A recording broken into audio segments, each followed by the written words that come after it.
What's up everyone, how are you all? Today we are back with another blazing Naruto story. Naruto Uzumaki. Or was it Namikaze now? Nah, Uzumaki sounds way more cooler. Never could have imagined that he would one day be seen as the last hope of the Shinobi world or fighting Madara Uchiha. A dead legend. Or trying to save the world from a goddess Kaguya Otsutsuki. Why is she even called the rabbit goddess? He can't see even one rabbity thing about her. But here he is, with his so-called best friend Sasuke Uchiha and his teammate Sakura Haruno, alongside his sensei Kakashi Hatake. Seeing the rabbit goddess, Naruto really wanted a cool alias name now, Datbao.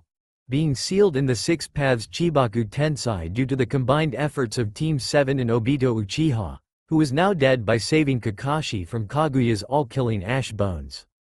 However, the world was now saved from being trapped in the infinite Tsukiyomi and Naruto couldn't be happier. Finally, we did it, Sakura cheered, happy that the whole fiasco was finally over. The first thing I'm going to do when I reach home is take a long shower.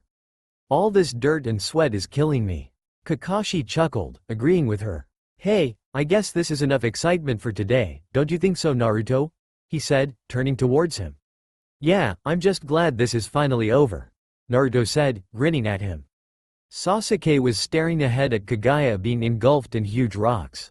He had finally brought justice to his brother by killing everyone that had done him wrong, including Black Zetsu, the creature who had manipulated every important event that occurred in the Shinobi world.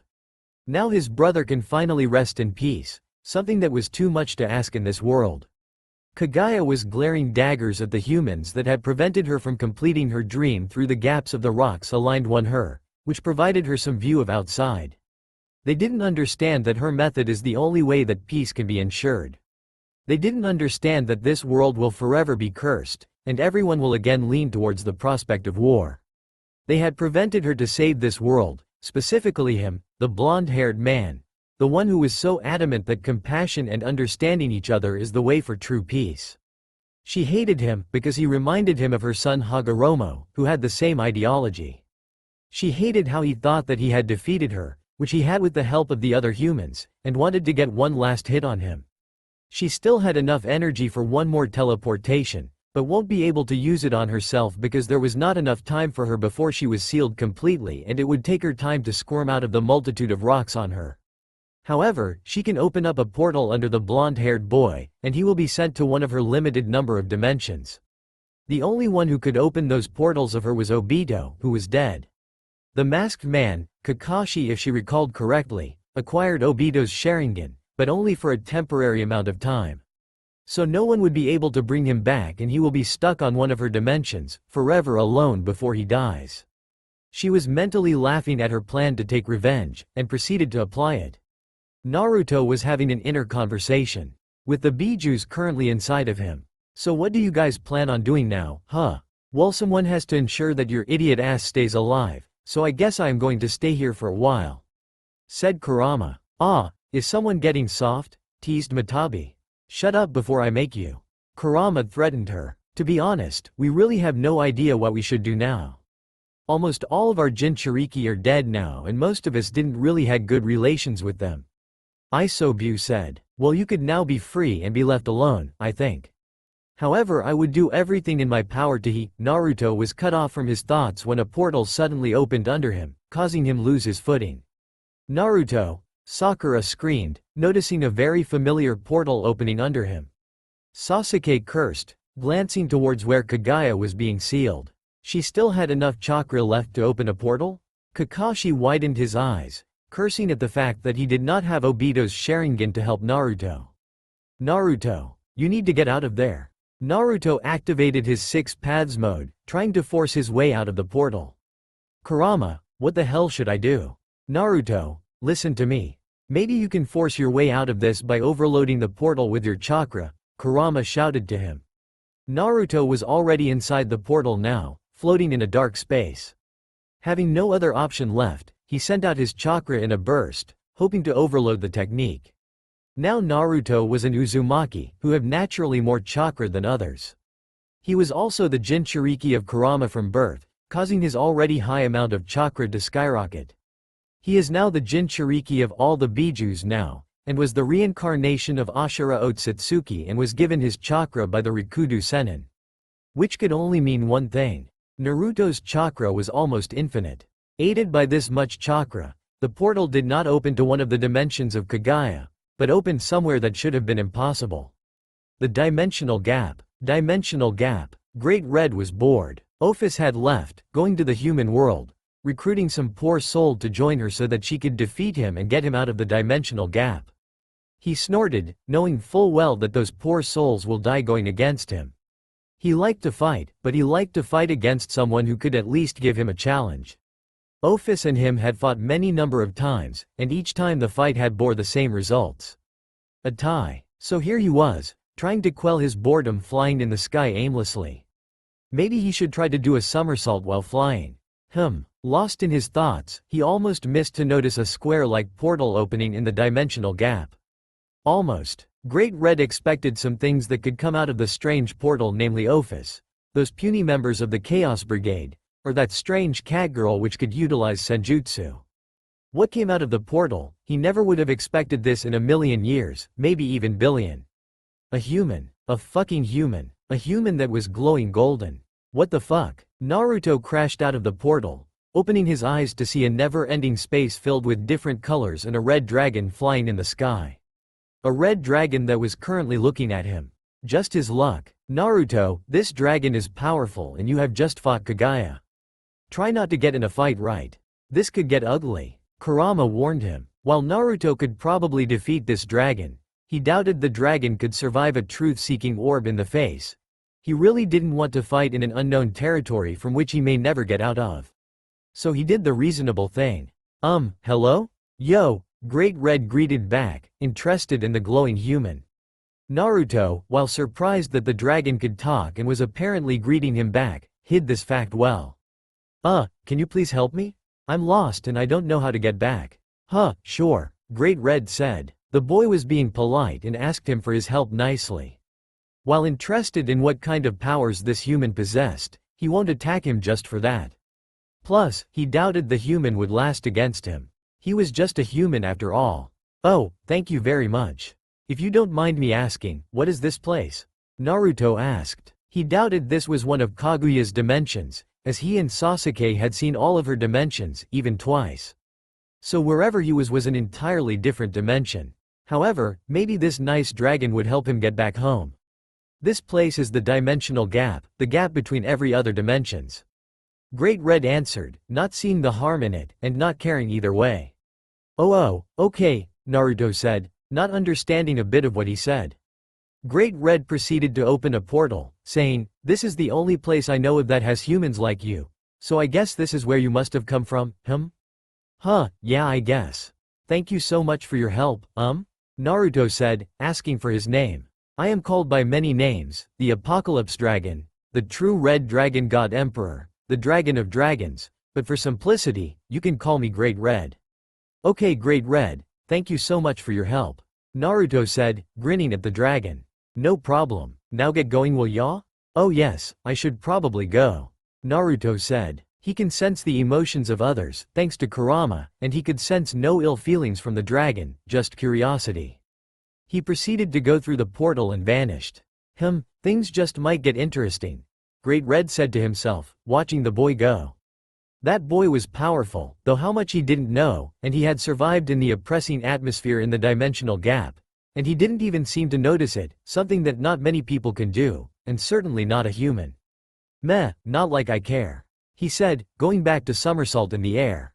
Outskirts of Kuo Town. A portal appeared in the middle of the forest in the outskirts of Kuo Town, from which Naruto came out. He looked around in wonder, deactivating his 6 paths mode, wandering through the trees. So what do you think we should do now, Kurama? This doesn't feel like the forests in Konoha. You should probably try to find some sort of civilization around here and try to find a way back home, Kurama advised, looking through the eyes of his container. Yeah, you're right, we should do that. By the way, where are the others? I haven't heard from them in a while. They are currently sleeping, trying to take a rest. The war took a lot out of them. Oh, okay. You should probably go take a rest too. I'll inform you if anything comes up, Naruto said to Kurama. Sure thing. Wake me up when anything happens. Kurama replied, going to sleep. Alright. Naruto wandered in the forest, trying to find any sign of civilization. Alright now, let's see where the hell am I? Naruto, after wandering for some time in the unknown forest, finally found something relating to civilization. Or more precisely, found everything relating to civilization. A town. Problem was, this was unlike any other town that he had ever seen. His world had the term village and there were certainly no buildings that put even the Hokage Tower to shame, which looked like it was made of glass. The people there were also strange. While some people wore casual clothing like pants and shirts, along with jackets and coats, there were also people there who were wearing business-like clothes, like the clothes that Guy Gato wore in the Wave Mission. However, the thing that intrigued him was that there were no people that looked remotely like Shinobi, which was just not possible. A civilization as big as this did not exist without any ninja society. And that made him come to a conclusion. This was not his dimension. Why did he come to this conclusion? Well, he had fought a goddess who can travel through different dimensions, and the same goddess had tried to catch him in one of her portals, and he had met a dragon that could also open portals to different dimensions. So this was easy to figure out, even for someone like him. Basically speaking, his luck would not allow any other shitty circumstances. So now he finds himself in another troublesome situation, mainly that he was stuck in here. He really wished he now had some freaky cool eyes that could help him, but life was just not fair to him, and would just not give him cool eyes. Kagaya had 3 for God's sake. So now he had come to another conclusion.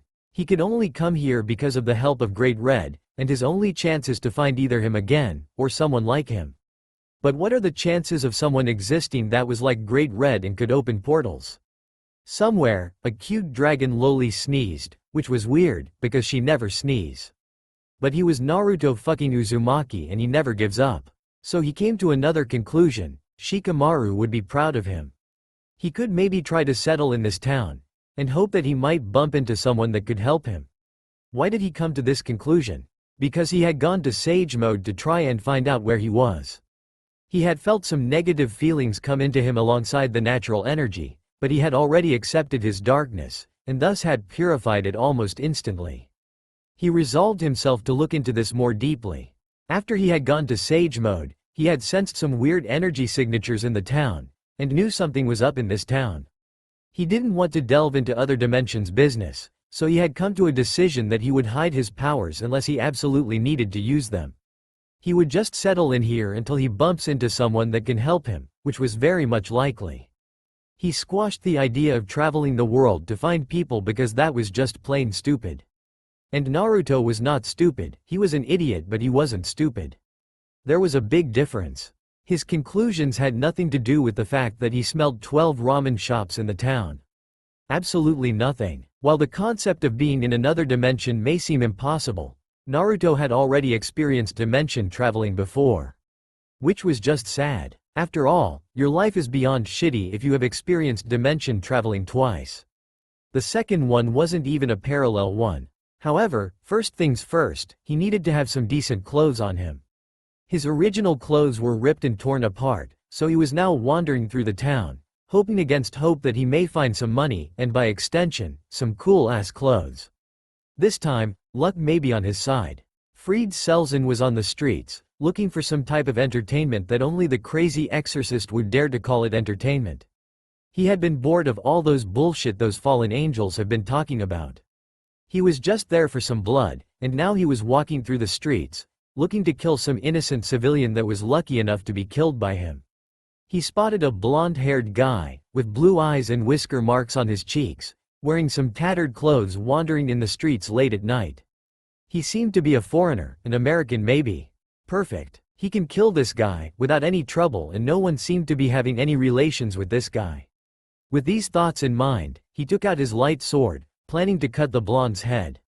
Naruto, sensing someone behind him, ducked just in time for a young man with white hair and red eyes wearing clerical clothes to pass over him, with a glowing sword aiming to cut his head. Placing his right hand on the ground, he rotated, using his hand as a pivot, and landed a kick on the crazy-looking guy's jaw, hearing a satisfying crack for his troubles. Fried crashed in an abandoned building, being knocked unconscious immediately by the unbearable pain of his jaw cracked from the bone-shattering kick. Naruto stood, dusting some imaginary dust from his tattered clothes, and looked at the guy that had attacked him from behind. He looked to be some kind of priest, with a glowing sword in his hands. He walked up to him, his guard up in case the guy attacked him again. Now what the hell is this guy's problem? The man had attacked him for no reason at all. He wasn't sure what he should do now. He didn't know why this guy had attacked him, and didn't want to kill a guy on his first day in this town. He suddenly gets a brilliant idea in his head for what he should do with this guy. He knelt down in front of the guy, rummaging through his clothes, looking for something. He finally found something in his right pocket of his pants, and pulled it out to look at it. A wallet. Sweet. His self-appointed task of robbing the man done, he walked out of there, making sure no one was there to see him. However, he failed to notice a figure that was flying in the sky looking at him, with 6 pairs of jet black wings coming out of the figure's back. Naruto had finally found a clothing shop that was open at night. He walked through the door, noticing that there were not many people that were in there. The people in the store looked at him strangely, wondering who was this boy that looked like he just came out of a war.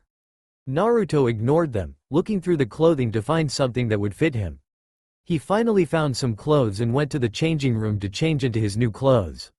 Naruto came out of the changing room, wearing a red jacket with hood on its back which was zipped open, showing a white t-shirt underneath with a skull on the front that was engulfed in purple flames. He wore blue jeans and orange sneakers, along with orange fingerless gloves. Naruto looked at himself in the mirror, satisfied by his appearance. He walked towards the counter to pay for the clothes, internally grateful that the language and writing in this world was similar to his world's own. Walking out of the store, he looked towards the sky, noticing that it was now late and he should probably go look for some place to stay. He thought to himself, maybe I should look for an apartment.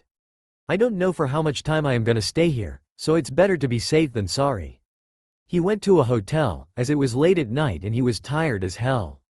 The hotel did not look like it was in good condition, and will probably be shut down in the future, but Naruto only needed this hotel for one night. It was cheap, and as soon as he reached his room he crashed in the bed, not even noticing the condition of the room. He fell asleep as soon as he hit the bed, tired and hungry. Hotel room, morning time. Naruto's room. Naruto woke up with a groan, sitting up in the bed and finally noticing the room he crashed in last night. The walls were painted blue, and there was only a bed with 2 drawers on either side of it. There was the bathroom on the left corner of the room, and a balcony which provided a view of the forest outside of Kuo. He proceeded to stand, taking note of the fact that he was hungry. He hadn't eaten at all yesterday, and he would give anything to have a bowl of ramen now. He looked at himself, and readied himself to go out and quell his hunger. However, just as he was about to move out, a knock came from the door. Tensing himself, he wondered who it could be that would knock at his door at this time of the morning. Maybe it was that crazy-looking guy from yesterday whom he had robbed, though he was not ashamed about it. The guy had attacked him and tried to kill him, so robbing was a type of mercy for the guy, as others wouldn't be so considerate. Preparing himself for an attack, he took a deep breath and opened the door. "Hey, who the hell are you? Hey, who the hell are you?" Naruto said in slight surprise, not knowing what this man wanted from or who this guy was. The person on the door was a tall man appearing to be in his 20s with an average build, black hair, golden bangs and black goatee. He wore a V-neck maroon long coat with a wide, open high collar that opens up at the hem. The long coat also featured 2 black belts around the waist and 4 black bands on each arm, 2 of the bands at the wrist and the other 2 near the elbow. He wore gray slacks and brown shoes. "Yo, can I come in?" the man said, standing in a laid-back manner. Naruto stood there, trying to figure out what the man wanted from him. He sensed out what the man was feeling right now by using his special ability to sense the person's negative emotions. He could sense that the man meant no harm, however he could see that the guy was prepared for an attack should things go south. Weighing his options, he thought about what the guy had said to him. After some moments, he stepped aside and said, "Sure, come in." The man smiled a bit, pleased that the boy was at least willing to listen to him. He stepped inside and raised an eyebrow at the condition of the room, but did not comment on it. He walked towards the bed and sat on it, looking towards Naruto. Naruto closed the door and leaned against the wall, facing the man and preparing to speak up. "So who are you and what is it that you need from me?" "Actually, scratch that. How do you know me? My name is Azazel. I don't mean you any harm if that's what you are wondering. That remains to be seen. Naruto replied back. Azazel shrugged, sinking down on the bed, which was surprisingly very comfy. He put his hands behind his head and said to Naruto, I'm here because I'm just curious about you. After all, you don't sense a portal coming from the dimensional gap every day near a peaceful town such as Ko. Naruto tensed up at the mention of the portal. Azazel waved him off, saying, relax, as I said, I'm just curious. Anyways, after I sensed that portal, I started searching for something that might have been related to the portal, and I found out that a guy that looked like he was ran over by a dozen bulls was wandering through the town. I managed to find you last night, but imagine my surprise that you, a human, crushed a former exorcist with only a kick. So he saw that, huh? Shit. Did you see anything else? Naruto asked nervously. He hoped he did not see him robbing that guy. Oh, you mean when you robbed that guy? Yeah, I saw that too. Great idea, by the way. I might try this out too. On bad people, I mean. Azazel said with a nonchalant shrug. Easy money was easy money after all. Well, that answer quickly made Azazel's name in Naruto's not-so-bad list. So with an easy grin, he asked, so why are you so interested in me? And what is all this about me being human? You sound like you aren't a human yourself. That's because I'm not, Azazel said with a very creepy grin, causing Naruto's hair on the back of his neck to stand. What do you mean? A human, who came from the dimensional gap, meaning that you survived the oppressing atmosphere of that place, something that not many people I know of can do, and rendered a former exorcist unconscious with just a kick. Why wouldn't I be interested in you, he said, the grin still on his face. What's your point? Naruto said, now on edge with Azazel's behavior. I have noticed that you don't seem to be well informed about supernatural. Understandable really, humans aren't supposed to know about that, I suppose. Naruto did not say anything, trying to understand the meaning of his words. Azazel stood up. He put his hands in the air so as to let the boy know that he was not going to attack him. Suddenly, 6 pairs of jet black feathery wings came out of his body, which caused Naruto to jump slightly in surprise and widen his eyes. WWW, what the fuck? I am a fallen angel. Naruto looked at him like he had grown a second head, which really wouldn't surprise if he did. However, Naruto regained his composure remarkably, and looked at Azazel with sharp eyes. What do you mean by that? And why are you telling me this? Look, I am a very curious individual. You are a human, and yet you had survived being in the dimensional gap, and I cannot sense any sacred gear on you. So, what do you say we make some kind of deal, huh? Naruto, still on guard, said to him, what kind of deal? Azazel smiled at the blonde. He retracted his wings and sat back on the bed. I can tell you everything you want to know about the supernatural beings that you are very much in danger of, and you can tell me how a human like you is so powerful without any sacred gear, Naruto thought about Azazel's offer. While he really needed to know what the hell he had gotten himself into, the risk was also too high. He didn't know if he can trust this guy, and the fact that nobody knows how his powers work can be a trump card for him in this new world. As he was thinking about what he should do, Azazel was looking at Naruto with a critical eye. Well, if you don't want to discuss your powers with me, then I can understand. However, can you tell me why are you in Kuo town and how did you arrive here through a portal from the dimensional gap? Azazel asked, hoping to know at least something about the boy. The blonde was already involved in the supernatural the moment he arrived in his strange way and knocked out a former exorcist, which he knew for a fact that he was working with the fallen angels that were currently planning something against his wishes. He at least needed to know if the boy can handle himself against these supernaturals. The blonde was still looking unsure, so he decided to give a last push, not to brag or anything, but I am probably the strongest person you can find in here, even though this was not his territory. But the blonde didn't need to know that, and you look troubled with something, so I can probably help you. I'm your best bet around here. Naruto, after hearing the man, pondered over his words. It was true that this guy can probably help him to get back home, and he could see that the man, while seemingly looking laid back and bored, did not let his guard down for 1 second. This guy was like Kakashi-sensei, and he had a gut feeling that the fact that this guy was the strongest around here was probably true. So he was probably right that he was the best bet for the Jinchuriki. You are probably right about that, so I guess you are my best bet for now.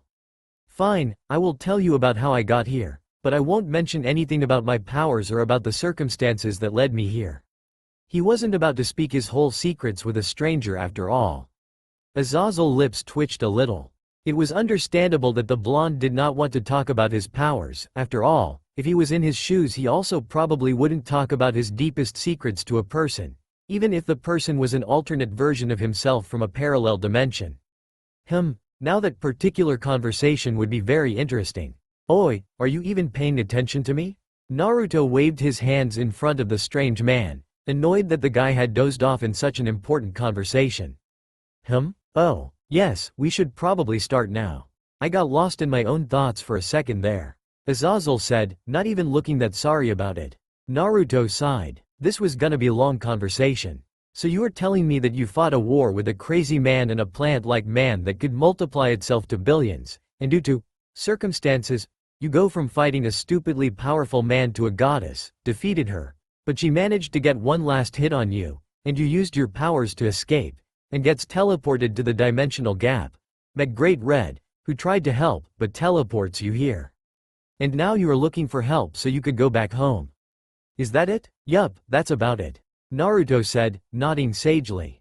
Azazel suddenly appeared in front of his face, too close for his comfort, looking like a child that had just been told that his favorite cartoon character was real, with his eyes sparkling, and were those stars around him?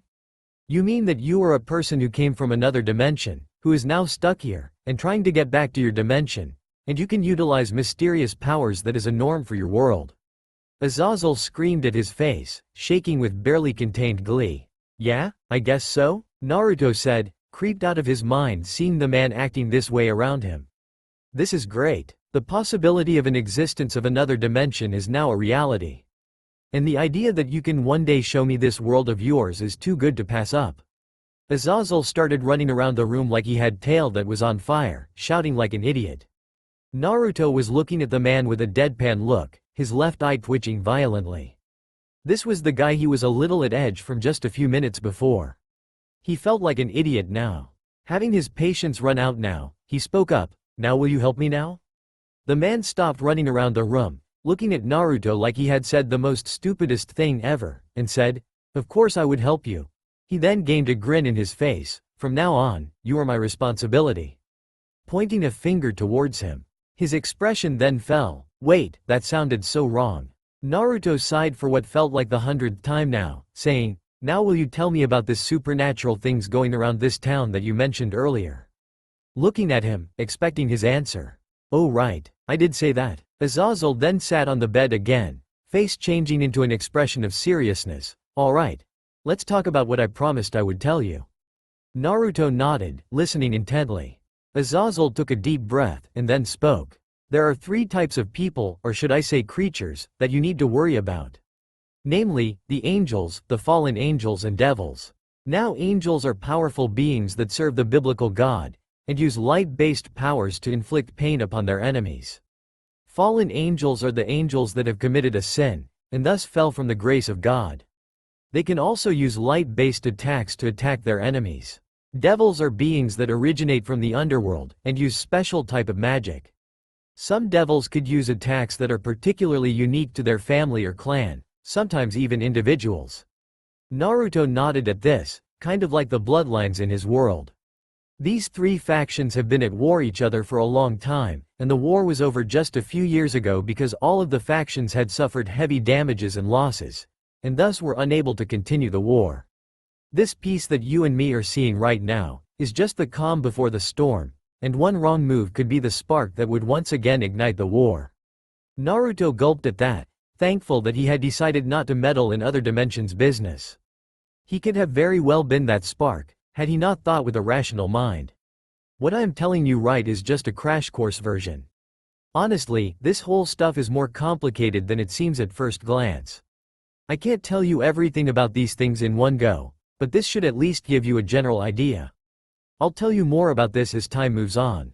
Azazel explained. He could not tell the blonde the detailed explanation in one go as it would take too much time, so it was better that he took one step at a time. Naruto nodded, mulling over the knowledge that he had just received. These 3 names. Angels, fallen angels and devils, he had only read about in storybooks. But he wasn't that much shocked to learn about this. After all, from what he learned, these were just different species that were at war with each other. That was the simple explanation. However, Naruto still had one doubt in mind. By the way, when you say God, do you mean actual God? Yup, Azazel replied. The God I told you about means the one who controls everything in this world, and looks after each and every creature, at least, in this world. So maybe he can help me get back home, Naruto said, excitement flowing through his veins at finally having a clue for him to go back home. However, Azazel's side told him everything he needed to know. Things were never that easy. Sorry to burst your bubble, kid, but God is dead, Azazel said in a somber tone, feeling quite sad at the predicament of the blonde. He had died in the war. That is the main reason why the angels decided to stop fighting. Shit, even God can die in this world. He was the one who controlled everything in this world, and if he can die, then Naruto needed to be careful around here. He was a little sad that his first clue had been a dead end, but he didn't lose hope. Just then, his stomach made itself known to the world that he was hungry and hadn't eaten at all yesterday. Azazel chuckled, standing up. Well, it looks like it's time for breakfast. Wanna go outside to grab a bite? Naruto shrugged, and walked towards the door along with Azazel to grab something to eat. Restaurant. Naruto and Azazel had walked into a nearby restaurant to eat. They were sitting in a table at the left corner of the restaurant, eating their meals while having small talk. So, what do you plan on doing? Azazel asked the blonde, looking up from his food towards him. Said blonde stopped still for a moment to swallow his food before answering. Right now I'm trying to find an apartment and wait for things to happen before taking any actions. I'm still trying to find some way to remain in town without anyone noticing and blending in with the population. Well, you could get a room at the apartment that I'm currently staying at, and before you say anything, I'll pay for you. I have mountains of cash to literally burn, and it's not like I have something better to do with it anyways. Really? Thanks. You could be pretty cool guys sometimes, Naruto said, grinning at him. And as for blending in the crowd, you need to have some sort of identity and background history before you can properly blend in. Give me some time and I'll have it arranged for you. Cool. And for not being noticed, you will have to do something kids your age do. There it was. That creepy grin. He did not like that grin. What? Go to school? No. Fucking way. You want me, a ninja, to go to school? Naruto said with a deadpan expression on his face. He was Naruto Uzumaki, the coolest ninja to ever live, and he would not allow himself to go to school. There was no way he would be doing that. Yup, Azazel said cheerily. No, come on man, you need to go to school. Why would I need to go to a fucking school? Because that's what kids do. You want to me blow up the entire city? What? No. Why? Because that's what people who are frustrated because they are in a different dimension and are being forced to go to school do. Okay, listen, you probably won't like this, but this isn't my territory. Azazel believed that Naruto at least needed to know about where he was. What? Kuo Town is actually the territory of two devils in here, Azazel told him. And who might these two be? Naruto asked with narrowed eyes. These two devils are Rias Gremory and Sona Citri. They are currently studying in Kuo Academy, the greatest school in Kuo Town. It's the only school in Kuo Town. Regardless of that fact, these two are the heirs of two very important clans in the Devil Society, as well as the little sister of two of the four great Satans, the people who are said to rule the underworld. And Rias Gremory is the sister of Searsex Lucifer, the leader of the Devil faction. So, you need to go to school so that you can keep an eye on them and make sure that they don't get suspicious about you. Azazel explained to the blonde. Naruto can see where Azazel was going on with this. If he gains the attention of these two, then he can very well gain the attention of the entire devil faction. And from what Azazel had told him on the way there, these devils can make humans like him turn into a devil as their servant. If they find out about his powers, then they may try to make him join their ranks, whether he wanted to or not. But still, there was something off about this. Why would such a big town be in the hands of two snot-nosed princesses?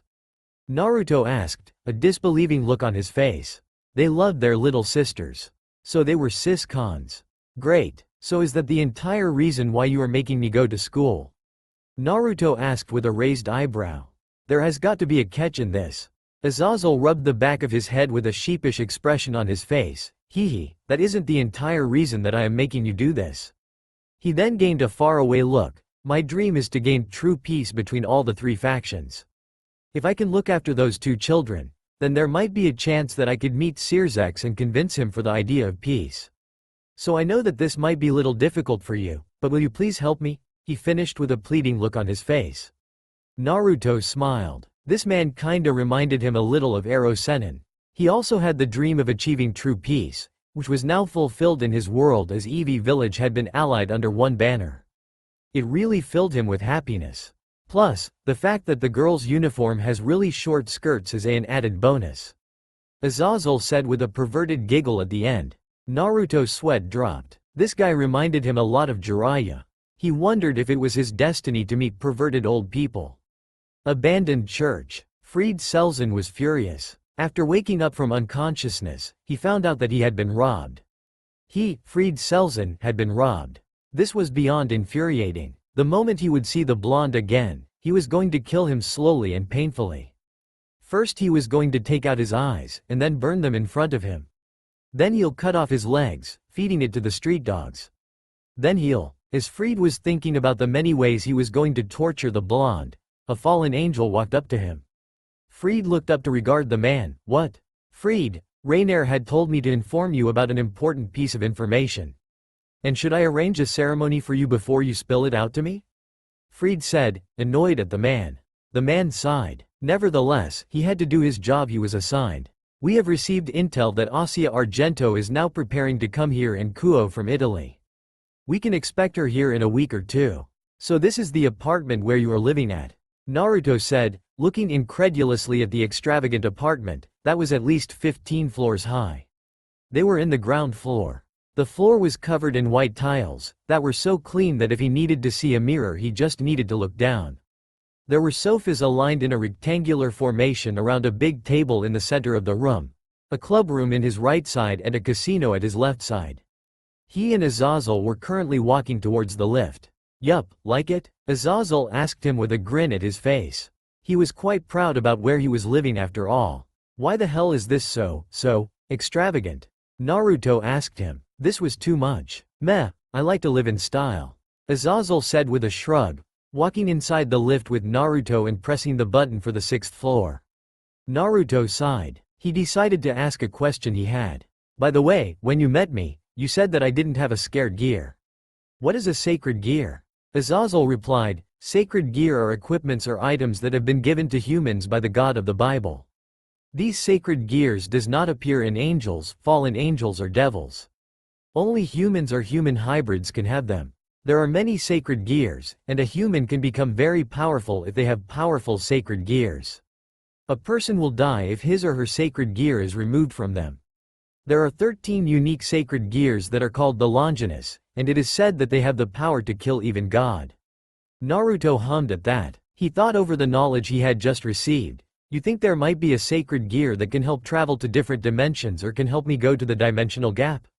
Azazel shrugged at that. There might be a possibility for that. I am a person that likes to research about these sacred gears, and even I don't know how many types of sacred gears are in this world. However, the existence of such a powerful sacred gear is not much likely. However, anything can happen. Was all Naruto said. He then spoke a question in his mind. But why would God give humans something that could even kill him? Nobody knows, and quite frankly, nobody fucking cares. The door of the lift opened up. They walked towards the far end corner and stopped at the second last door. This will be your room from now on, Azazel said, gesturing towards the door. He handed him the key to the door. He then walked up to the last door and said, and this is my room, neighbor. Grinning cheekily at him, he then proceeded to knock on the door. Naruto raised an eyebrow at that.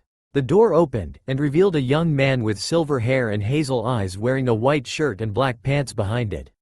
He looked at Azazel and nodded at him, but raised an eyebrow at seeing Naruto.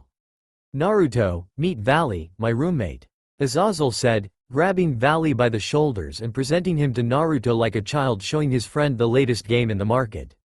Valley's eyebrows twitched violently. Azazel, not noticing this or not caring about it, said to him, Valley, meet Naruto, our new neighbor from now on.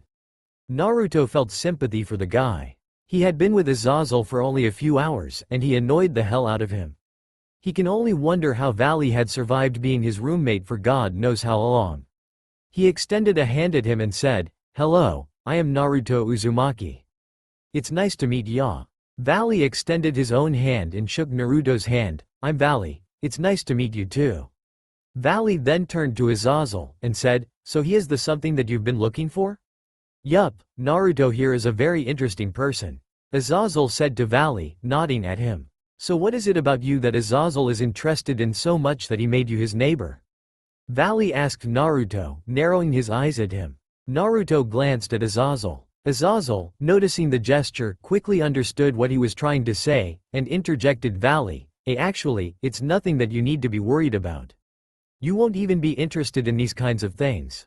Valley narrowed his eyes. "If you say so." If Azazel said that it wasn't important, then he trusted him. Besides, the guy was just a human, without any sacred gear no less. God knows why Azazel was so interested in him. Oh wait, he was dead. Shit. Anyways, Azazel said loudly, catching their attention. "Naruto, why don't you go to your room and see how you like it? I'll be right there you by a second after I go and get change." "Sure thing," Naruto said, taking out his key and unlocking the door to his room. Meanwhile, Valley and Azazel went inside their room. After closing the door behind him, he looked at his room that he was gonna stay at. In the center of the room were the sofas that were aligned in a triangular form, with a big and round table at the center. There was a big television at the wall in front of his door. The kitchen was situated in the left side, and the bedroom was in the right. Going to the bedroom, because no one fucking cares about the kitchen, he saw that the bed was a king-sized bed, and there was the bathroom situated in the left side of the room. Finished with checking the house, he crashed onto the sofas, waiting for Azazel. Not so long after that, the doorbell rang, and Naruto got up and opened the door. Sure enough, there was Azazel standing there, with a file in his hand. He walked inside and sat on the couch, with Naruto sitting in front of him. He placed the file in the table and gave it to Naruto. "This is your identity and your background details that I have made up. It said in there that your parents had died in a car crash, and you are now left with their remaining property. I have made a bank account for you. The details are in there. You have been previously living in Italy, but you moved here when you were very young and have been living here for a long time. Sounds good?" Azazel asked. Naruto nodded, impressed that Azazel had made an identity and background of his life in such a short amount of time. "And I have also successfully registered you in Kuo Academy. Tomorrow will be your first day at school. I have already placed your uniform in the closet in the bedroom. Any questions?" "None so far," Naruto said. He was a little amazed at how thorough Azazel had been considering his fake identity. He must have done this a lot. Azazel then stood up. "Alright then, I will leave you to your stuff and go to Valley to discuss some things with him. Not about you of course. There's this really annoying matter of other fallen angels that have been doing some suspicious activities. Good luck for your first day." He then walked towards the door and opened it. He turned back with a perverted grin on his face, "And make sure you tell me how the girls were him?" He finished with a perverted giggle. "You do realize you are perving on girls that would be about the age of your grandchildren's grandchildren?" Azazel had mentioned it to the blonde that he was more than 300 years old, to which the blonde had replied that his respect for this world had tripled for tolerating someone like him for more than 300 years. Azazel had promptly shut up after that. Azazel replied, "No I don't," and closed the door with a slam. Naruto sighed. He should have expected that answer. Naruto's apartment. Morning time. Naruto woke up with a yawn. He looked around his bedroom, before spotting the clock and looked at the time.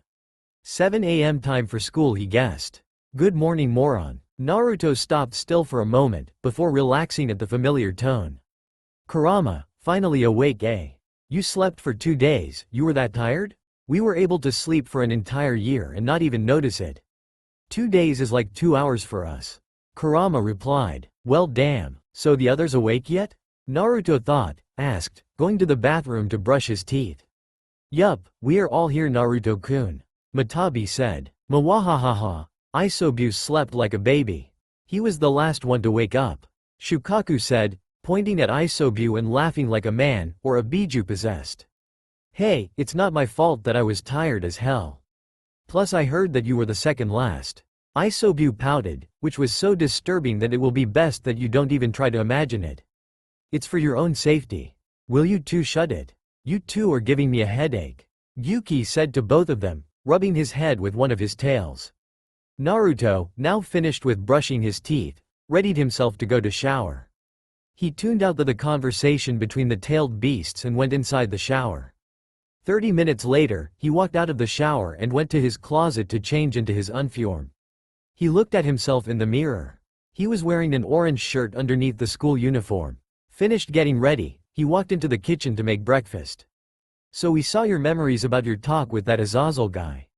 I don't trust him fully yet, but he is our best bet for getting back as soon as possible. Though what a shitty excuse for attending school, couldn't you have thought of a better excuse than not getting their attention? Kurama said from inside his mind, referring to his talk with Azazel at the restaurant. He was the one who asked me to go to school. At first I didn't even want to go to school, but then I thought it would be better as I could easily check what it was. Naruto said to Kurama, eating his breakfast of eggs and bacon.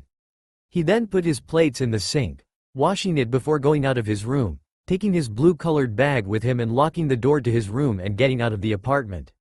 So are you that you felt it from the school? Son Goku said. Yes, I am definitely sure that I felt it from the school. Otherwise I would have never agreed to go to school. Naruto was now walking in the streets towards the school. Nobody seemed to even notice him. Guess that going to school so as to not get noticed was working after all. He soon spotted Kuo Academy in the distance.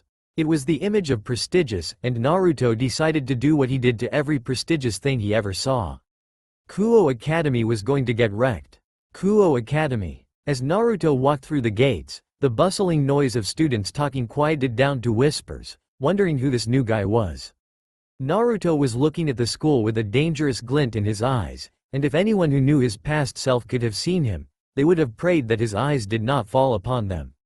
Those were the eyes of a predator with a purpose. Those were the eyes of the prankster from hell. It was 15 minutes before the class would start. He looked around him, noticing the strange looks he was getting from the students of the school. He grinned and waved at the crowd. The girls were wondering who this new cute guy was. His golden hair looked like it was stealing the sun rays from the sun so that they could glow on their own. His cerulean blue eyes looked like they were shining, and his roguish looks made him look like the bad boy of the school.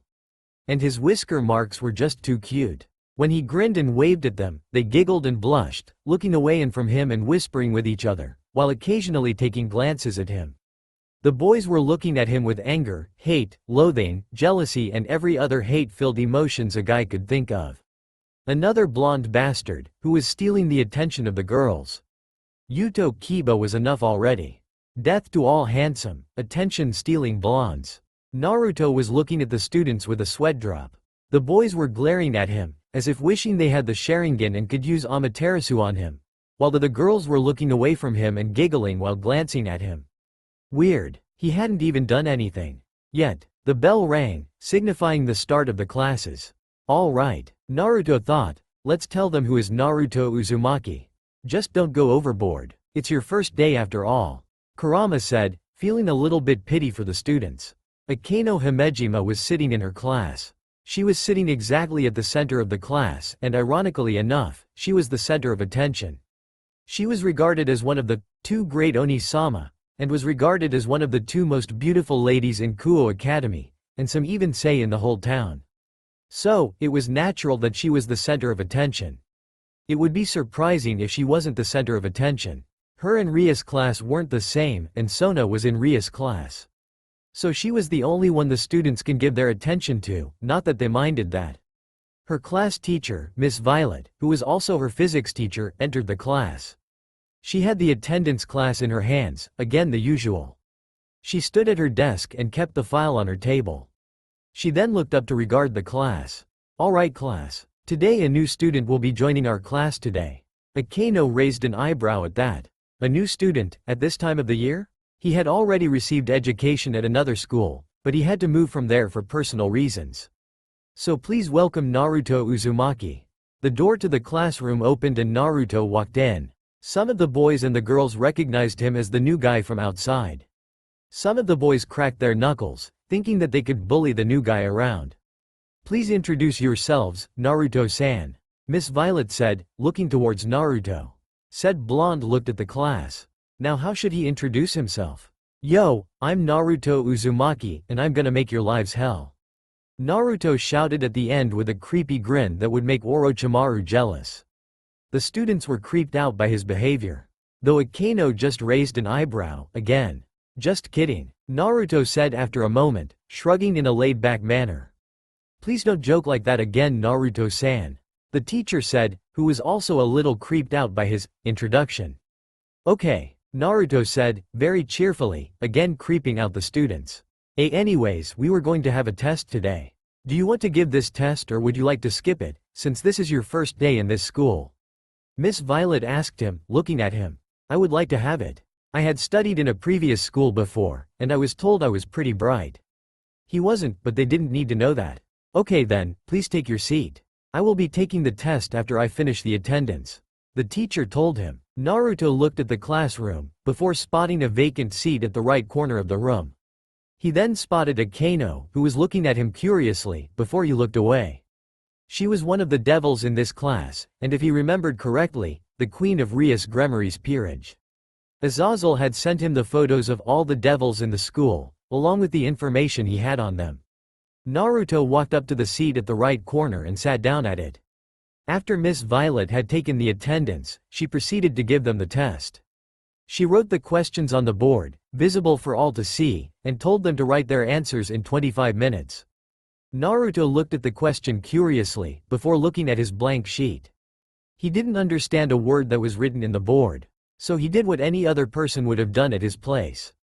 Cheat. But Naruto was a ninja, so it was pretty easy for him to cheat. Kakashi-sensei said to look underneath the underneath. He could see everything. He could see every sheet in the class. He could see that the boy sitting at the front of his row didn't know a thing and was nervously tapping his pen at the desk. He could see that too. Girls sitting beside each other were passing each other bits of paper with the answers written on it. He could see that the devil who was sitting at the center of the room was easily answering the questions. He could see that the boy sitting at the left corner had a book at his lap, writing on the paper while glancing at it. He could even see that the girl at the third last seat of the second row wasn't wearing any panties. Maybe he had looked too underneath. Writing the answers on his seat, he leaned back and looked at the clock. 20 minutes left. He put his hands on his desk and rested his head, waiting for the test to get over. Naruto was bored. He couldn't understand anything the guy was teaching in the board. Some periods had gone by after the test, and from the whispers he learnt that there were only 5 minutes left before the lunch break. Great. It was time for the school to get wrecked. Naruto raised his hand, successfully grabbing the teacher's attention. Yes? Can I go to the washroom? The teacher thought for a moment before giving him the okay. Standing up from his seat, he quickly made his way out of the door. After getting out of the class, he got out and released a breath. Damn, that was so boring. It was like time seemed to stop in there. Naruto looked up to see that no one was in the hallway. Alright, time to put his plan to action. Dropping on one knee, he used some of Isogu's chakra to produce some water. He put his hands on the ground. Slowly, water started flowing out of Naruto's hand, spreading and sticking to the surface like a second skin. After a few moments, the water had spread out to the whole floor, making the floor very slippery. Naruto then stood up. Looking at his work, he nodded to himself. He then made his way to the other floors, doing the same to them as well. He then made his way to the classroom and went inside. 3 minutes left. It was now just a matter of time. He sat at his seat, waiting for the bell to ring. After a while, the bell rang, and the teacher stopped before saying, "All right, it's lunchtime. Be sure to study what I had taught you at home." The students along with the teacher stood up from their seat and walked out of the classroom. The screams were music to his ears. Kyaah, what the hell? Where the hell did this water came from? Ah, Kiba-kun, save me. Rias One-sama, I need your blessings to get out of this ordeal. Please bless me. Akeno One-sama, do not worry, I will save Youuuuu. Ga, Fuuuck, get out of the way bastard. Naruto walked to the door of the classroom. He opened the door to see a boy sliding in the floor with his ass sticking out in the air, crashing into another boy head first. Right into his crotch. Ouch. What an unlucky guy. Or lucky, depending on his life choices. Though he doubted that considering the horror-filled scream that followed after it. He looked around the hallway to see people sliding in the floor, trying to stand up and get back to any class. He was trying very hard not to burst out laughing, but the howling laughter he could hear inside his mind was doing very little to help. A hand tapped him on his shoulder.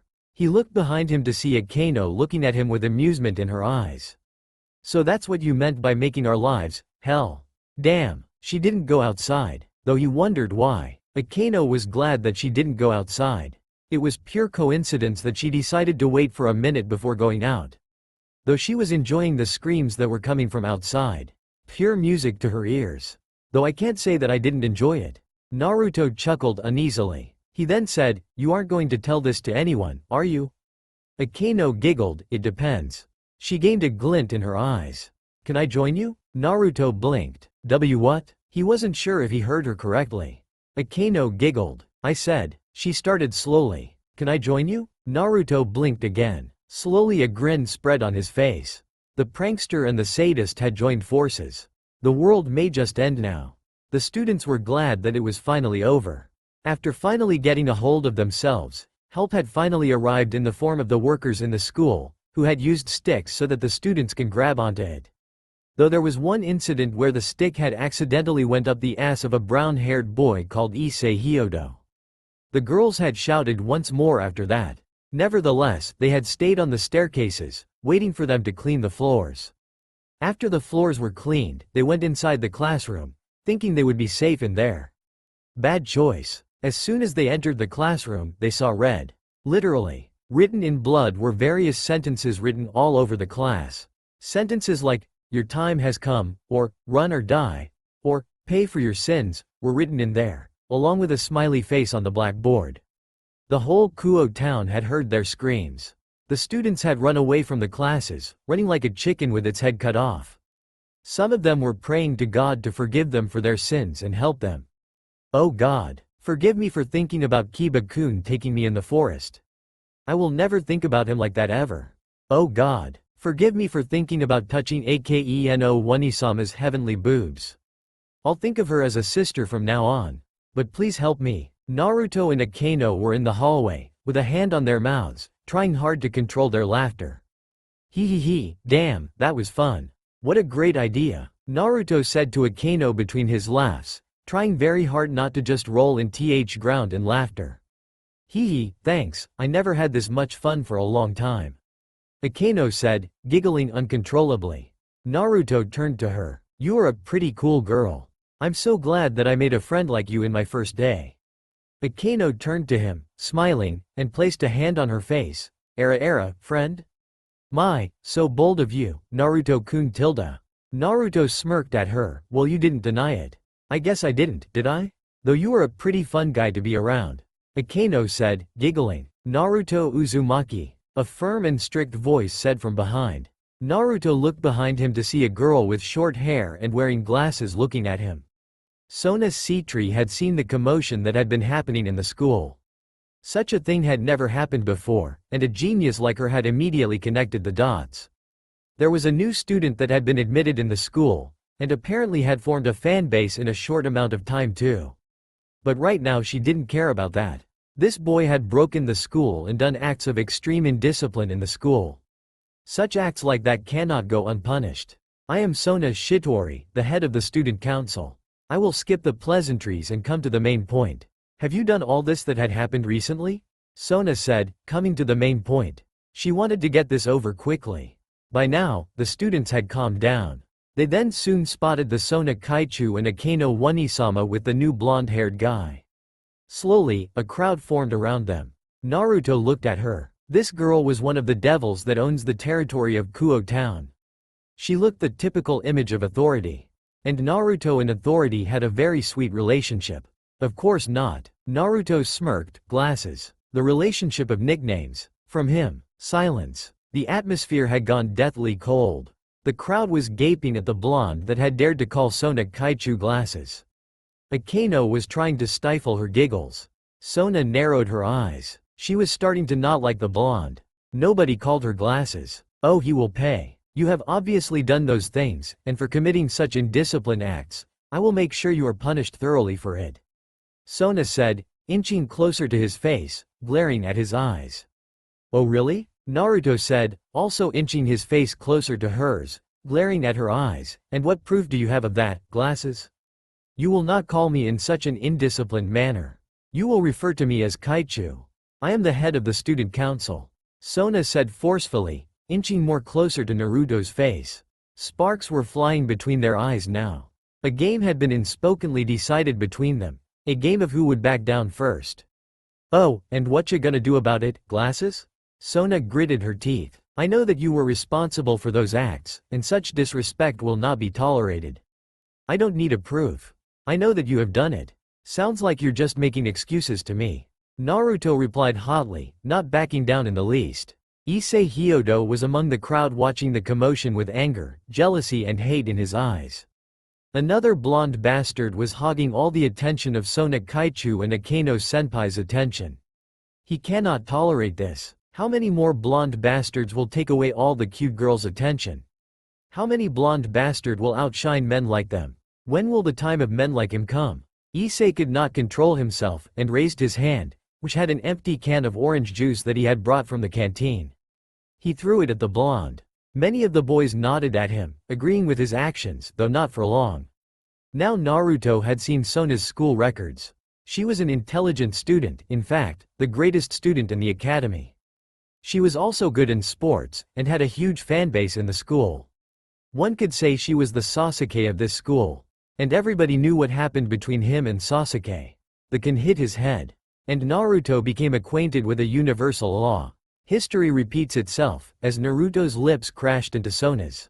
Naruto was just glad that Sona wasn't a boy. Naruto and Sona both turned away from each other and began to stomp away, mumbling curses under their breath. Meanwhile Akeno had finally given up trying to stifle her laughter and was leaning on the wall for support, hands clutching her stomach and tears pouring down her eyes. Meanwhile, the students were still there staring at where Naruto and Sona had just been, eyes wide and their jaw hitting the floor. They weren't even thinking anything.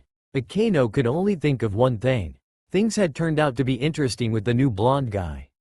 Sho couldn't wait for more to happen. Naruto was stomping on the floor, with a scowl etched on his face. That damn glasses had accused him, of stealing her first kiss. The damn nerve of that woman. However, his anger faded away as he sensed something.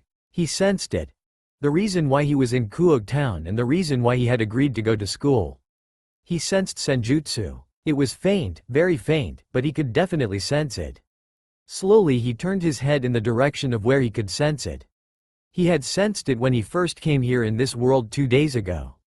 At that time it was so faint that he couldn't even pinpoint the direction from where he could sense it. He had decided to search in Kuo town, but it was night time, and he needed rest. The second day he had met Azazel, and when he was going with him to the restaurant, he had passed this school, and had sensed it inside the school. He had decided that he would infiltrate the school and check it out, but Azazel had given him the option of going to school. At first he didn't even want to go to school, but then realized that he could check it out and spy on the person who was utilizing it. And so he had agreed, making it look like he had agreed on Azazel's reasoning for him to go to school. Now he can see the person from whom he could sense senjutsu from. He spotted a white-haired petite girl with amber eyes sitting under a tree, eating some sweets from a bento. She looked like she was a first year, probably the age of 15. However, he could sense faint senjutsu chakra from her. Naruto wanted to know how she could use senjutsu in this world. Any other ninja would have kidnapped her and interrogated her, possibly tortured her, if they were in his place. However, this was Naruto, and he would probably kill himself before he ever allowed himself to harm an innocent. It wasn't the girl's fault that she had senjutsu chakra. She might not even know about it. Naruto decided that he could try to befriend her and ask her about it on a later date. He doubted the girl would be able to help him in his problem, as his problem had nothing to do with senjutsu. It was just his curiosity that made him interested in her. There might even be a possibility that his world and this world were connected somehow. Though Naruto remembered that the girl was also one of the peerage members of Rias Gremory. He wondered if devils can also utilize senjutsu. That would be a scary thought, as he had heard that devils already had more heightened senses than humans, and senjutsu can enhance these senses even further. As he was thinking about this, the school bell rang, signifying the end of lunch break. The girl Naruto was looking at got up and went back to her classroom. Naruto stood there for a moment, still thinking, before slowly turning and going back to his own class. The school hours had finally ended. After Naruto had come back to the class, the day had gone normally, though the students kept glancing at his direction. He had gone back to his usual seat, and the day had gone normally from there. He wasn't able to talk to Akano as he couldn't find the time to do so. So now he was packing his bag, as the school bell had rang, signifying the end of the day. He stood up and started to make his way out of the classroom. As he walked out of the class, he saw Akano waiting for him outside with her school bag on her shoulders. He walked up to her. "So how has your day been?" Era, I should be the one who should ask that, don't you think, Naruto-kun?" Akano giggled lightly, a hand on her face. Naruto sighed, "I don't even know what I should say to that." He never expected his day to turn out the way it had. Akano giggled again. "Well, I have never seen Sona-chan act that way around anyone." They were now walking out of the school. "Sona-chan?" Naruto asked with a raised eyebrow. Akano nodded with a smile on her face. Rias and Sona-chan had been friends since childhood. Rias had a sort of rivalry with Sona, but they are very good friends. Never would have guessed that. He had, but she didn't need to know that. They soon arrived at the school gates. "Well, I guess this goodbye for now. I'll see you tomorrow, I guess." Akano nodded. "I had fun today. I never had this much fun in a single day." Today had been so much fun for her. She even got to prank people, something she had never thought she would get to do one day. "Yeah, despite the ups and downs that had happened, I had fun today too." Naruto slowly raised his hand, which was closed in a fist. Akano raised an eyebrow at that, looking Saint Naruto questioningly. "Come on, you have heard of bumping fists, right?" Naruto said, waiting for her to bump fists with him. Akano snorted. "You are asking a lady for such an unladylike action?" Nevertheless, she raised her hand and bumped fists with him. Naruto grinned at her, and turned around and began walking away, waving his hands in the air. Akano shook her head and watched his back, a smile slowly appearing on her lips. She then too turned around and began walking towards her home. For Naruto, he had a great day. He had pranked people, and also found a very cool and awesome friend. He could only say one thing. His first day at school had been very interesting. Naruto was currently walking back towards his apartment, thinking to himself. He had been thinking about the white-haired girl in school, and the senjutsu he could sense from her. The presence of senjutsu from her had been a little off-putting. He had first thought of asking from Azazel if he knew something about it, but shot that down. He didn't want to tell about his powers to anyone, and senjutsu was one of his trump cards. The topic of senjutsu had made him remember back at the time when he had first came here. He still remembered the negative feelings he had felt for a moment when he took in nature chakra. He didn't know why it felt like that. Nature chakra wasn't supposed to feel like that. It was supposed to make the user feel calm and peaceful, not angry and hateful. He was curious as to why? His thoughts, however, came to a stop when he saw a barrier surrounding a park. He looked around and saw that no one was wandering around the park or inside the park. He then suddenly felt some strange energy trying to disrupt his senses. Was this a sort of genjutsu? A quick small burst of chakra, however, made the weird energy dissipate around him. He then looked at the barrier, before shrugging and going inside. Issei didn't know what was going on. He had been asked on a date by a very hot and beautiful girl by the name of Yuma Amano. At first he didn't believe that he was being asked out by a super hot girl on a date, what with his reputation as one of the perverted trio and all, but had quickly agreed once he came back to his senses. He had then rushed to his house after school had ended, and picked out his best clothes for the occasion. He wanted the date to go perfect. He had then met up with her in the evening, took her to a nice restaurant, and the conversation he had with her was also nice, at least to him. He and Yuma had then reached the park after wandering around in town. That's when things had gone downhill. Yuma, the nice and shy girl he knew, suddenly morphed into a cruel and evil woman that wore clothes that barely covered her main parts. And the most shocking thing were the pair of crow-like wings coming out of her back, and the white spear that had suddenly formed out of nowhere in her hands, which she had promptly thrusted in him. And now here he was, lying in the ground in a pool of his own blood, slowly dying. Is this the end? Issei thought, tears forming on the corner of his eyes. Am I going to die? He still had many dreams and ambitions that he wanted to fulfill. He still had to get a hot girlfriend, he still had to see some real oppies. I wish that I could see her beautiful hair again. This was Issei's last thoughts as he died in his own pool of blood, with a light spear sticking out of his body. The spear then exploded into light particles before dissipating. Rainier was flying in the air, looking at the boy she had just killed. She had killed the boy because she could sense that the boy had a sacred gear inside of him, and she could sense that it was powerful. But it wasn't the boy's fault that he had it. She did feel some small amount of guilt at killing an innocent human, but she crushed it. It was better that the boy had died here, instead of being involved in the affairs of the supernatural and then getting killed. He would have died either way. Blame God that he blessed you with a sacred gear. She then left from the park, making sure that there was no one around. However, she failed to notice a red teleportation circle opening besides Issei as she left. From the circle, a beautiful woman with red hair and blue-green eyes came out of it, wearing some standard clothes. She looked at her surroundings before noticing Issei's dead body besides her. She walked up to the body and stared at his face. Sigh, I wish I had approached you sooner. I would have liked you to make your own decision before becoming a devil. Ria said to herself, looking at the dead body on her feet. But I guess in your situation, beggars can't be choosers. She then took out a chessboard and proceeded to take out some chess pieces. 8 pawn pieces. She smiled. I knew you were special when I first laid my eyes on you. I can't wait to find out what your sacred gear is. She was going to get a powerful servant. She felt like she had taken one step more towards achieving her goal. Unknown to her, Naruto was also there in the park, hiding behind some trees to look at the scene happening before his eyes. He had arrived at the park when the fallen angel was leaving from the park. He had taken a look at her, and quickly deduced that she might be one of the fallen angels that were troubling Azazel.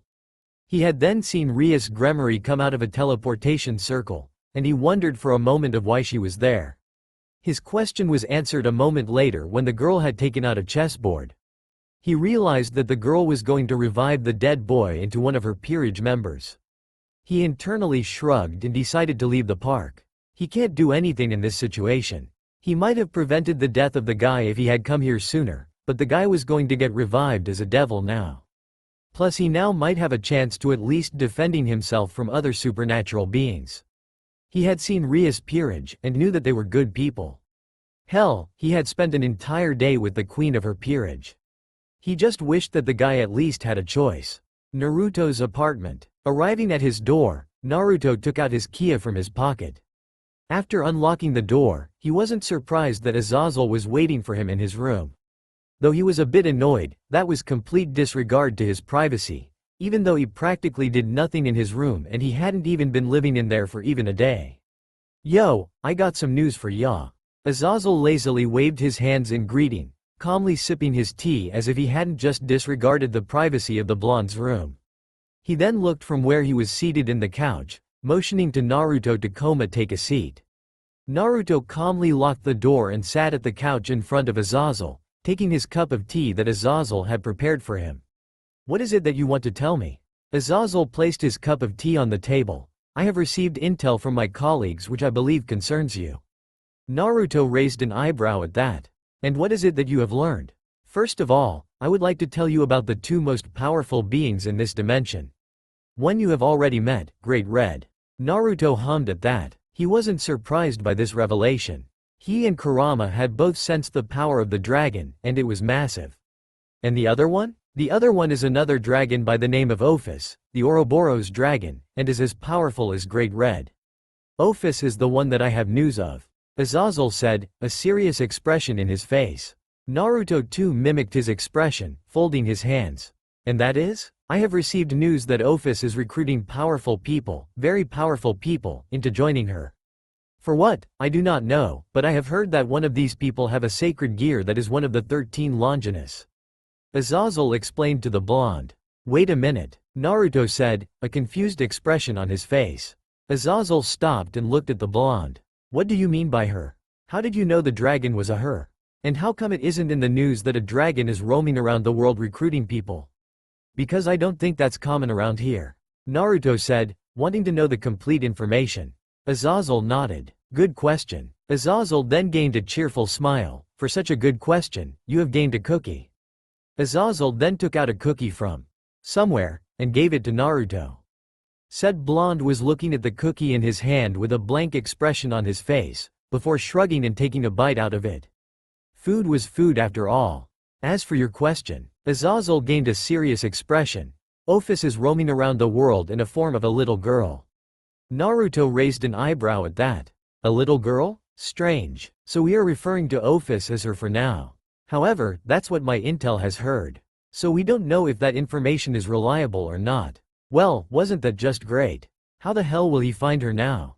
But anyways, for your great benefit, there may be a possibility that you'll get to meet her soon. How so? Naruto said, looking at Azazel with a curious expression on his face. Azazel grinned at him. Because of Valley. Naruto's eyes narrowed a bit. He then quickly connected the dots. But why will Ophis come to Valley to recruit him and have him join her? Naruto asked. Valley is in possession of one of the 13 Longinus sacred gears. Azazel said to him, internally pleased that the blonde had deduced it so quickly. Naruto gained a look of realization on his face. It was very much possible that Ophis will come to recruit Valley now. So how much time do you think it will take for her to come and make a move at Valley? Naruto stopped himself, mentally replaying what he had just said. God, that sounded so wrong. Azazel shrugged, like hell if I know. It could take a few days to even a couple of months for Ophis to make a move. Naruto's heart almost sank. He couldn't afford a couple of months.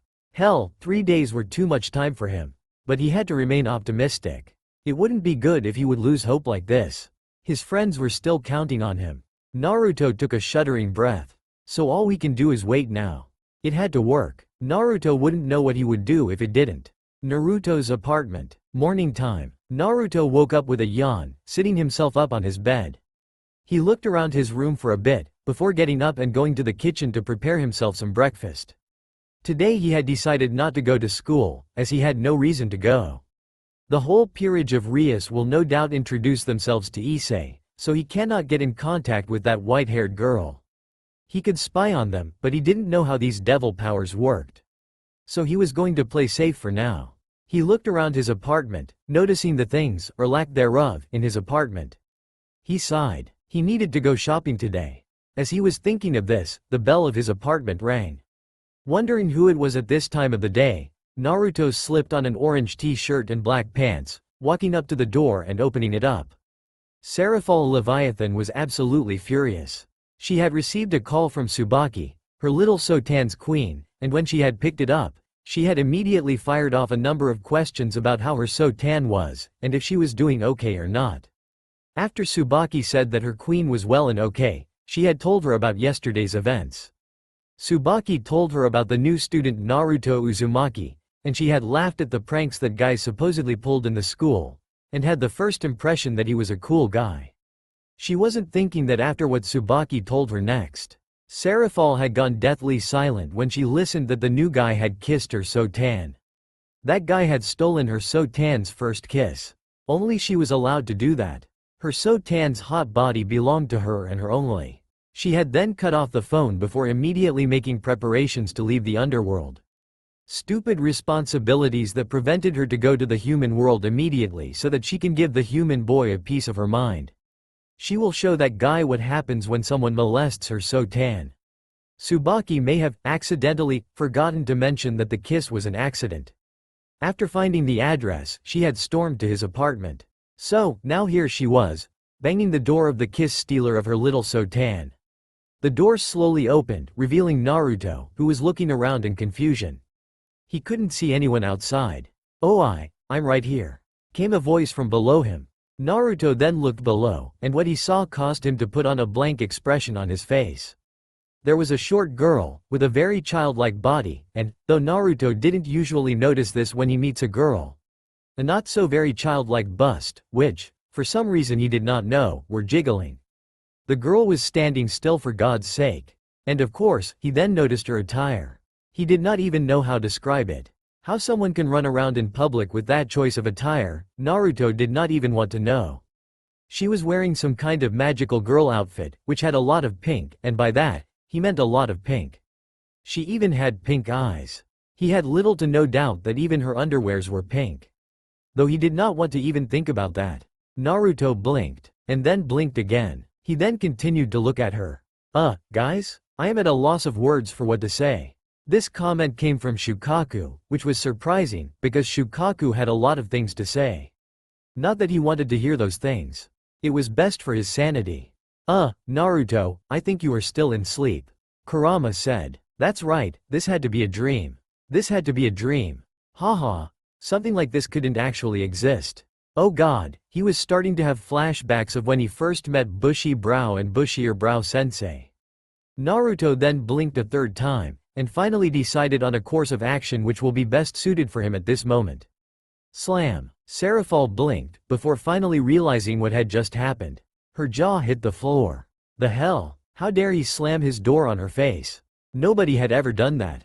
Though she was oblivious to the fact, or ignored the fact, that she had never actually banged the door of a stranger in the morning while wearing her favorite attire.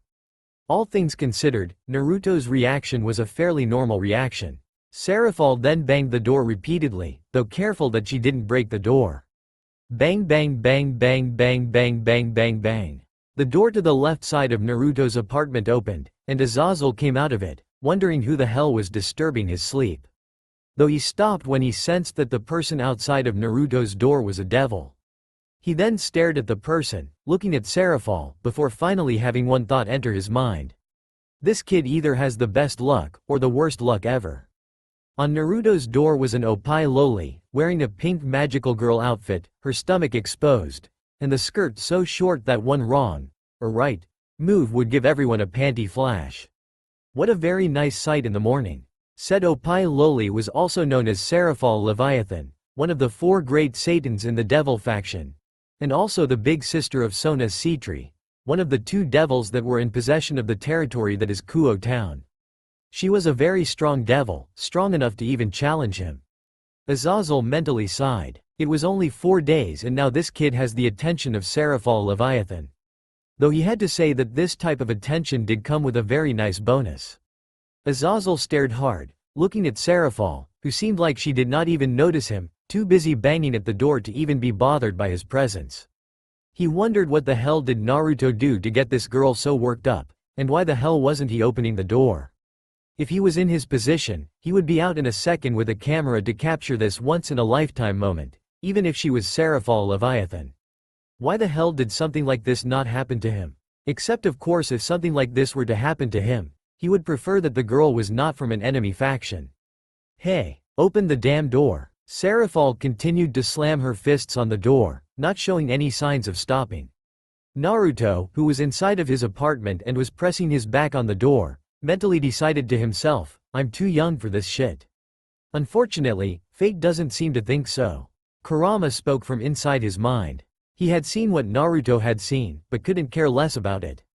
He had already decided long ago that humans were weird, and he didn't give a flying fuck about their fashion sense. It was easier that way. Naruto sighed. He didn't think the girl would actually stop banging his door. Sighing, again, he turned around and opened the door. How dare you close your door in my face? The Serafall Leviathan's face, the pinnacle of beauty's face. Naruto didn't know if that was the pinnacle of beauty in his mind, but this was another world, so he had no right to say anything about that. Who do you think you are? A normal human? First you steal my little Sotan's first kiss, which only belongs to me, Sotan? Oh, she must be talking about Sona, at least that's who he remembered kissing in this world. Also, Sona was gay? No wonder she was so angry with him. But you closed your door in front of my face, and now you are standing in front of me and not even listening to me. At least pretend to listen to me, you arrogant prick.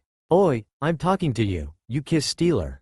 Where was Azazel when you need him? He had no doubt Azazel was listening intently to this conversation like his life depended on it. Nevertheless, had to say something. Good morning, stranger? Good morning, kiss stealer. He really hoped she would stop calling him a kiss stealer. His reputation was on the line here. Which reputation are we talking about here? Ignoring Kurama, Naruto looked back at Sarafal, who had managed to calm down at this point, but was still glaring angrily at him. "Hello there, I'm Naruto Uzumaki, nice to meet ya," he said as politely as he could. Sarafal Leviathan, not nice to meet ya, she greeted back. "So, what do you want from me?" Naruto decided it was best if he finished this as soon as possible.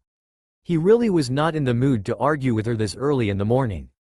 Sarafal remembered why she came here, and her anger skyrocketed in an instant. "You're the boy who stole my So-Tan's first kiss. How dare you? How dare you steal my little sister's first kiss which only belongs to me? Wait, what? You will pay, you bastard. I bet you are a sick pervert who undresses every woman he sees in his mind. I bet your room is filled with porn magazines, you sick human. You kissed my So-Tan because you just wanted to taste her lips, and as soon as you got the chance, you made your move, didn't you? You fucking pervert. I bet you are thinking about that kiss right now. And I bet you are thinking about me too now. You are thinking about what color of panties I am wearing right now, aren't you?" By this time Sarafal was desperately gasping for breath, her face all red from shouting so much. "It's pink, isn't it? How did you know?" Naruto sighed. "Look, why don't you calm down for a bit? It was only an accident. And you are probably disturbing other people right now." Taking some deep breaths, Sarafal managed to calm down. It was really early in the morning, and she didn't want to disturb other people. Growl. Sarafal's stomach growled loudly. She blushed a little bit. She had forgotten to eat at all this morning, now that she remembered. And why did her stomach have to make this fact known now of all times? Naruto raised an eyebrow at the sound, before he chuckled. "Why don't you come in and have some breakfast, before you go on a rant again?" Sarafal glared at him. She wondered if she should take him up on his offer. She was very hungry right now. "Don't worry, I won't poison your food, ya know?" Reluctantly, Sarafal went inside his house. She was very hungry. She would first have breakfast and then give him a piece of her mind. Naruto sighed again. What was he going to do now? His morning had already started on a wacky route. He could only hope the rest of his day goes smoothly. Though he doubted it would go that smoothly, considering one of the Maos was currently going to have breakfast in his house. At this point, he just wished to have a break. Naruto was eating from a bowl of ramen bowl, while Sarafal was taking a bite out of a sandwich. "Will you stop glaring at me?" Naruto started, gulping down his ramen, for 5 seconds. Sarafal was glaring at Naruto, all the while eating her sandwich. It looked like the only thing keeping her from murdering Naruto right then and there was the sandwich. Bless the sandwich. "So, how did it taste?" Sarafal said, glaring at him. "Oh, it tasted great," Naruto said, finishing his bowl of ramen. Sarafal grew angry all of a sudden, and stood up. "What do you mean it tasted great? You enjoyed the taste of my little sister's mouth that much?" Naruto deadpanned. He thought she was talking about ramen. Why was this girl so obsessed with her sister? "I was talking about my ramen. And what the fuck do you mean by taste? I wasn't tongue wrestling with your sister." Sarafal sat down, finishing her sandwich. "So, you two just kissed each other in the lips? I wouldn't really call it a kiss, because we backed off in a second," Naruto said, mentally exhausted. This girl was too paranoid about an accidental kiss. "Why are you so paranoid about an accidental kiss?" "Because So-Tan's hot body only belongs to me," Sarafal said, having a dangerous gleam in her eyes. Naruto sighed. He seemed to be sighing a lot lately. What if she starts dating someone? What are you going to do then? You are a sick person. So-Tan's body belongs to me, and me only. Sarafal stood up from her seat, shouting at the top of her lungs. Naruto shook his head. This girl was absolutely insane. "Anyways, you mind telling me a little about yourself? The only thing I know about you is your name," Naruto said. He already knew that she was one of the Maos in the Devil faction, but it might seem suspicious that he didn't ask anything about her and who she was. Of course, why not? Sarafal struck a pose, bending down a little, holding a peace sign above her forehead with one eye closed. "I am Sarafal Leviathan, but you might know me as the beautiful, stunning, breathtaking, magical girl Levi-Tan." He didn't. "I am the lust of many, the desire of many, the goddess of many, isn't she a devil? And the one and only big sister of my adorable little So-Tan, whose hot body only belongs to me." If this mentality is considered normal in this world, then Naruto really should get out of this world as soon as possible. I am the one and only pinnacle of beauty, Seraphal Leviathan. He already knew the last part. All he got from that was her name, and she was a cis-con, not a status one should be proud of. Also, fuck Graphia. Who the fuck is Graphia? You don't need to know. Seraphal seated herself again, looking at Naruto. So, are you not going to introduce yourself too? Naruto raised an eyebrow at that. Maybe he should introduce himself properly too. I am Naruto Uzumaki. I hate a lot of things. I like a lot of things and I have many hobbies. I live here and go to Kuo Academy. Oh, and I once accidentally kissed your little sister. Naruto mentally patted himself on the back. That introduction was perfect. Seraphal was looking at Naruto very awkwardly. You're the weirdest person I have ever met. Naruto now had a very important question in his mind. Is murder legal in this world? Not if they find the body. Azazel's room. Azazel was pressing his ears on the walls as hard as he could, so hard cracks were appearing on the walls. He wanted to hear what Naruto and Seraphal were talking about, and if they were doing something perverted or not. He was mentally giggling to himself about the various possibilities of what they could be doing. What in the world are you doing? Valley asked him from behind, sipping from his cup of tea while being seated on the dining table. Shush, I'm currently very busy right now. Azazel whispered. The reason why he was whispering was lost to Valley. Won't you have breakfast? Your work isn't that important, is it? It's very, very important. Azazel finally spoke after some time, wondering what those two are doing right now. Valley could only sigh in response. Naruto's room. Sue, when are you going to school? You're running late, ya no. Seraphal asked. When are you going to go away? Naruto said, waiting for her to go away. He would literally owe someone his life if they managed to make this woman stay away from him. This woman was insane. Tut, tut, tut, don't you know it's bad manners to not go to school on time and not to talk to guests like that? Seraphal said in reprimanding tone. I really don't want to hear that from the mouth of someone who wants to lick her sister's body with her tongue so much the saliva looks like clothes to outside people. You have absolutely no right to judge me, Naruto said, saying it in the most calm manner that he possibly could. This woman spoke her daydreams out loudly during breakfast. She scared him. Not that I care about how humans mate and all that disgusting stuff, but I heard that humans find sisters loving each other quite arousing, at least, the male population sure does. Kurama said from inside his mind. He had seen that Jiraiya, the kid's master, write and talk about this stuff. It was quite popular, according to that guy. Yes, they do, and I am slightly disappointed in humanity for that. Naruto said within his mind. He looked at Seraphal, a judging look appearing on his face. She truly deserved the title of devil. Oi, oi, the hell are you staring at me with that look for? You look like you want to rape me. Seraphal said, covering her chest from him with a little blush on her face. But since you have already offered me food, I, Seraphal Leviathan, will at least allow you to look at my naked boobs. She said, a look appearing on her face that said she was only doing this because of her pride. She then closed her eyes, a little hint of pink dusting her cheeks, holding up her opened hand showing him her 4 fingers and a thumb. But only for 5 seconds, okay? And don't get any ideas. I'll be thinking about Sotan the entire time, so don't you dare think of any weird ideas, alright? Actually, you thinking of your little sister while you expose her to me is worse than thinking about me looking at them. Naruto pointed out, the judging look never leaving his face. Alright then, you want to see them right? I knew it. You are secretly a pervert. Seraphal said, gritting her teeth. Her hands started reaching to her bosom, trembling a little. But I am not one to ignore debts. Fine then. Have your way. Enjoy this moment to your heart's content. Nope, not interested. Naruto said, with the bowl and plate in his hands, going to the kitchen, already having his back turned to Seraphal. Nani. Seraphal had her mouth left open. Here she was, trying to get rid of her debt to this infuriating bastard, and this guy didn't even seem to be interested in them. Was he saying she was that ugly?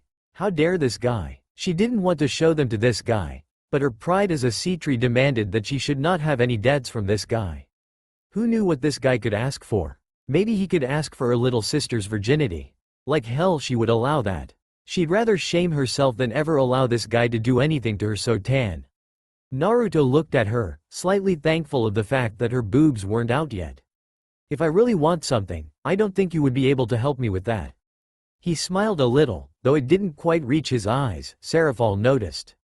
Huh? Why not? Serafal said, now curious. She was a devil that belonged to a rich family. She was sure that she could grant any of his earthly desires, except of course excluding matters that involved life and death. He was only a human, after all. Just a little guess. Naruto said, going to the kitchen, a faraway look entering his eyes.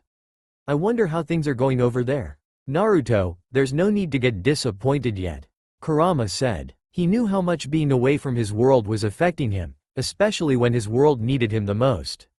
Every moment of his life here is suffocating for him, and Kurama knew that the only thing keeping him from breaking down was the presence of the Bijus, and the hope of Ophis. He could only hope that Ophis could help him with that. Serafal raised an eyebrow. That was weird. She had no idea what he said or why he said what he said.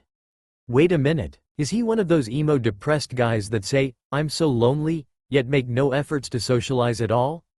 If he was, then she had the perfect plan. I'll help him make friends, or at least one. Then I can say that my debt had been paid off, and then Sona would not be in danger from my debt. She knew Sona. If she ever learns that her sister had been helped by her classmate, she will definitely do any favor they might ask of to pay off the debt. Her pride as a sea-tree and whatnot. Hey you, listen to me. You are going to school no matter what. Serafal loudly exclaimed, handing Naruto his school uniform. Did you just rummage around my house to find my uniform? Don't you think you are surpassing your limits as a guest? Naruto asked her, an annoyed expression on his face. HMPH. You should always strive to surpass your limits. Wiser word have never been said before, Serafal thought as she mentally patted herself on the back. And from now on, I have decided that I am going to help you overcome your social shyness and make you into an acceptable social human being. I think you should focus on being an acceptable social human being yourself. Naruto said, referring to her not-so-normal incest-obsessed mentality. Hey, I'll have you know that I am very much loved on Earth. Serafal said loudly, taking offense to that statement. Please don't tell me she actually said that. Naruto thought, mentally sighing at the slip of tongue from Serafal. Hey, kinda reminds me of you when you are in your idiot mode, Kurama said from his mind. The hell do you mean by idiot mode? Naruto asked Kurama, confused. Well, you start being stupid when there is no danger around you. You start relaxing and do stupid things more often. I call that your idiot mode. Which is exactly how I can tell when you're stressed out. And you have been stressed out for a long time, ever since the war started. Kurama stated, pointing out Naruto. Kurama, you and I both know we can't afford to let our guard down. Naruto thought, as his mind wandered back to the war. Neji's image was the first to pop up on his mind. Yeah, Kurama said. This was not the time to relax, even though it might be harmful to Naruto's health. Serafal realized her mistake about what she said, and slapped a mouth on her face. She cursed herself. She had been careful about her identity, but she got too excited when Naruto mentioned her sister, and accidentally slipped up. She looked at Naruto, praying for a miracle to happen. Yes, praying. And a miracle did happen, as she saw that Naruto was staring off into space, and didn't seem to notice her slip up. She would have been annoyed at someone ignoring her, but this wasn't the time for it. Thinking fast, she decided she needed to get out of here. What a scary guy. He forced her in such a relaxed state that she almost forgot about the fact that she was talking to a human. Hey, anyways, I am going to wait for you outside your apartment. Just change already and get outside, we don't have much time. Serafal said, before going outside. Naruto snapped out of his conversation, before sighing again. He now really had to go to school now. But first, he needed to do something. Going outside after changing into his uniform, Naruto saw that Serafal had already left for outside. He then knocked on Azazel's door to his room. Yo! Azazel exclaimed loudly, as he walked out of his room, a stupid grin on his face. Naruto noticed. So, did anything saucy happen in there? Azazel said, wiggling his eyebrows. Of course not, we just had lunch. Naruto said, anyways, mind telling me how she couldn't sense you? Azazel smirked, before replying. Well, I have many gadgets situated around this entire apartment that conceals my energy. I obviously don't need to tell you the reason why. He said, proud of himself. That's good. Naruto said, looking around. Anyways, do you have anything at your arsenal that can help me spy on devils or something? I may just have something for you. Azazel said, looking up and down at Naruto. He went inside and came back in a minute or two, with a black wristwatch. Since you are a normal human, at least from outside, this should be enough for concealing your presence. Just wear it, and you are good to go. Azazel finished, giving a thumbs up to Naruto. Naruto put it on, admiring it a little, not bothering to know the mechanics of this thing. Thanks. I do hope it does not have any time bomb place inside it. Azazel scoffed. Oh please, that's so old-fashioned. Anyways, see ya. Naruto said, going outside. Oh Naruto, just one more thing. Azazel said. You wouldn't happen to know what happened to the hidden cameras inside your room, would you? Oh that, yeah, I destroyed all of them. Naruto said, waiting for the elevator, not facing Azazel. All of them? Azazel asked, a little fearfully. Yeah, Naruto replied, as the elevator doors opened. There were 300 of them. 303 actually, don't try to trick me. Naruto said, as he entered the elevator. That's all for now. If you enjoy, then please like, share and do comments.